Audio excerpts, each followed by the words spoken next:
I don't know who needs to hear this, but surviving that self-defense encounter, that's only step one, albeit the most important.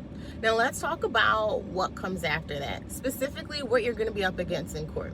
Now, I'm not a lawyer, this is not legal advice, but I am a Texas licensed to carry instructor, and this is a part of the curriculum where people really start to pay attention. So boom, you've had to defend yourself and you've made it out alive. You did exactly what you had to do, but now you're in court. And one of the things that's going to come up is something called the reasonable person test. What this means is, would a reasonable person have made that same decision in that moment with the information that you had? Here's the disconnect. That reasonable person, they're not you. They don't have your training, they don't understand situational awareness, and they don't understand how fast things can go bad. So here's what I want you to do. Think about the least gun-friendly person in your life.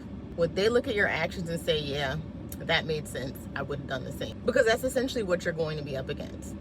Now with this, two things have to be true. First, the threat has to be immediate and necessary, not just I felt uncomfortable or something seemed off. We're talking about right now in this moment, something's about to happen. And second, your response has to be reasonable based on that threat. You don't get to escalate it all the way up if the situation doesn't call for it. And here's the part that nobody talks about. You don't get to be judged based on what you know. You get to be judged based on what a jury thinks that a reasonable person would have done. So now your job no longer is to survive. You've done that. It's being able to explain what you did and why you did it. And this is why I say it all the time.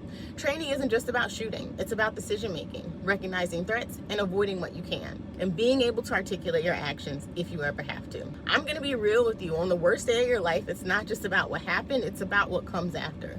And this is why I always talk about having something like Right to Bear, a legal membership that gives you access to education, resources, and a team that's gonna help you navigate this situation. Do yourself a favor, read what your specific state actually says. Most states have some version of this, and understand what that reasonable person standard actually looks like where you live.